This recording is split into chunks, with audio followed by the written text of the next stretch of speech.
Thank you for joining us for part 3. I imagine at this point you're beginning to ask, all right, so what do I do? And that's what this part is geared towards. We'll first discuss how you can provide support to your teen, and we're going to discuss this in a general context as well as it relates to suicidal ideation. Next, we'll discuss practical tips to foster an open dialogue with your teen in a way where they may be more likely to let you offer support as well as share how they're actually doing. And then finally, we'll conclude with a practical discussion of what to do if your teen does disclose any suicidal thoughts and what resources you can get connected to. So, that all said, let's jump in.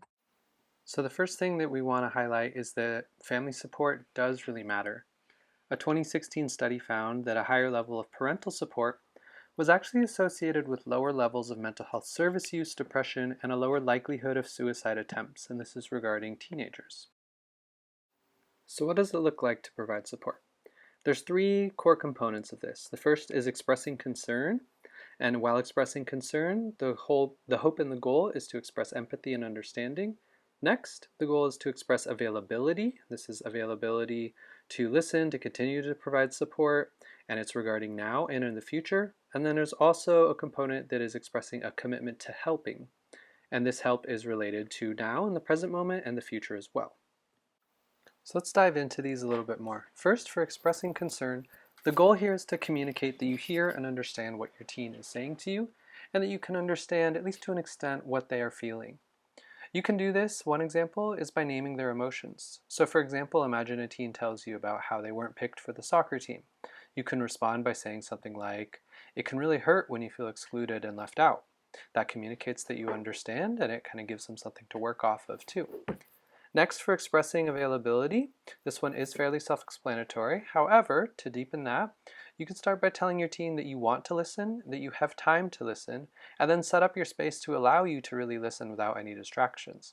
So for example, make sure that your phone's turned over. If you were on your computer, shut that down or close the laptop. And if the TV was on, you can turn that off too. Or whatever task you were working on, hit pause on that if you can.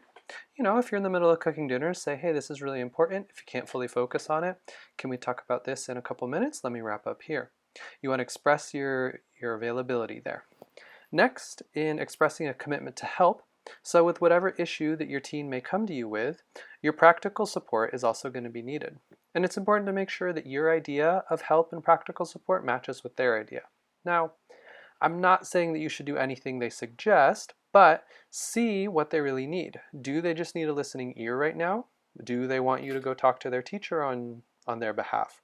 Do they want you to do something else? See what that is and express your commitment to helping and to figuring out what help will look like for them. So now looking at some practical tips for fostering an open dialogue. The first one is to have regular undistracted time. And this is time that ideally where your teen has your attention. These can be, it can be whatever. It depends on you and your teen's interests, but these will be often filled with spontaneous conversation. It doesn't have to be about anything serious necessarily, but this can help to foster a space where your teen is comfortable talking to you about lots of things. In addition, in these times, you can also get a sense of how they think and who and what is important in their life. Next up is driving conversations. This is conversations in the car. So in conversations in the car, it's often easier for people to be vulnerable and express vulnerability. Some of this is because there's no eye contact required. Someone's occupied. It can feel more comfortable to share how you're really doing. Another aspect is just that often you're in the car for a while, and especially if you're able to get everyone on board with putting the phones down, there's not really much to do, so you can have a longer conversation. Next is conversations before bed. Oftentimes for teens and for everyone, this is kind of when your guard is down. So you can, if the situation feels safe and comfortable, be a bit more vulnerable and really share how you're doing. So this can be something small too, even just like, hey, what was the highlight of your day or your week, or how did this day go? And another idea for this is you could incorporate this as something like a weekly tradition or part of the weekly routine. So you could do something like pairing it with a favorite food or dessert on, say, like every Wednesday night. You have a treat and you talk about what the highlight of their week has been or anything that they're having trouble with in particular. Now, it's also really important that you don't fill the space. So ask sincere questions and listen. There might be some awkward pauses, but that's fine. You want to communicate almost non-verbally here and communicate by not filling the space so that you want them to know that there is space for them to share and you are willing to listen and you're really interested in listening. And as much as you can, be interested in what your teen is interested in, not necessarily just what you like.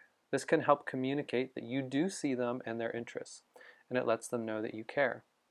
And then finally, if you are feeling comfortable and ready to broach any sensitive topics, this could be about suicide, relationships, even just changes that you've noticed in their behavior. So this is general and specific to this topic. You can be direct, but be sensitive. So you can say something like, hey, I've noticed that you haven't been as interested in insert whatever, guitar recently. Are you doing okay? Get their answer, and maybe you hear something that kind of piques your interest from one of our previous topics. So you hear like that they feel like they don't belong, maybe that they feel like a burden, that they really feel left out, they feel disconnected. Then you can ask kind of a follow-up question like, how long have you been feeling like this? Have you tried changing it, or trying to assess, are they feeling hopeless about this too, and are they feeling connected to their peers and a purpose?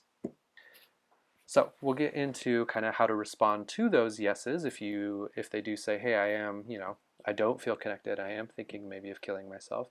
But one thing we do want to highlight is that these tips and whatnot, these are to be done even in non-high stakes and non-serious conversations. Because if your teen already and right now doesn't perceive you as a source of support, asking directly and sensitively likely won't get you a good and maybe even honest answer. So it's important to be working on fostering these open dialogues and supportive relationships at all times and as much as you can in your relationship with your teen. So what do you do if your teen, after you foster an open dialogue and whatnot, what do you do if they do share suicidal thoughts, maybe even a plan and some intent? So the first step is to respond in the same way that we've been talking about. Respond by providing support. Express your concern, availability to help and to listen, and your commitment to help. And remember, there are no magic or quote-unquote perfect words. And oftentimes, and it makes sense, it's a high-stress, high-intensity situation. We want to say the right thing. There is no exact right thing, but it's important that you take that relational posture of expressing concern, availability, and commitment to help. Now, the next thing would be connecting to therapy resources. Your teen has come to you, they've told you about this. This is part of that commitment to help as well. So with that in mind, I just wanted to give a quick breakdown of how these services work, what they are, so that if you do find yourself needing to navigate the system or helping another parent or coach or whoever navigate the system, you have some framework and guidance for how to do so.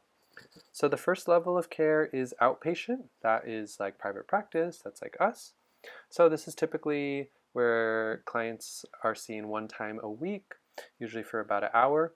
And this is an appropriate level of care for some passive suicidal ideation with pretty low, maybe moderate risk. So this is someone who may be just experiencing ideation, but they don't have any plan, they don't have means, and they don't have any intent. The next level up would be is called intensive outpatient. And in these settings, clients are seen multiple times a week for multiple hours. This is more appropriate for moderate to high risk, and that being defined along the lines of the client reporting ideation, a handful of risk factors, and then some thoughts about plan or means, but no intent yet. The next level would be emergency or crisis. So this would be something like calling 911. This level of intervention often does require a 72-hour hold. So that'd be like a 3-day long stay in a hospital or a behavioral health hospital.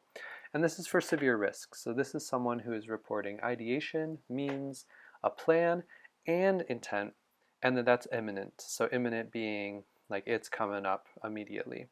And this is someone who needs immediate assistance to stay alive. And now the other reason why I did want to highlight and go over these levels of care is so that you can see that just because your teen may be saying that, hey, I've thought about maybe going to sleep and not waking up, that does not necessarily mean that they need to go immediately to the hospital. There are different levels of care in the mental health system to be able to meet you and your teen wherever you're at. And that wraps up our workshop. So thank you for joining us. Thank you for sticking with us. We hope that you feel empowered and that your understanding has helped to make suicide become a more, not necessarily comfortable, because it is still a difficult topic and a difficult conversation to have, but a more doable thing where you feel that you can embark on these conversations with your teen. If you have any questions, feel free to reach out. Our contact link and our website link is in the video description. Thanks again.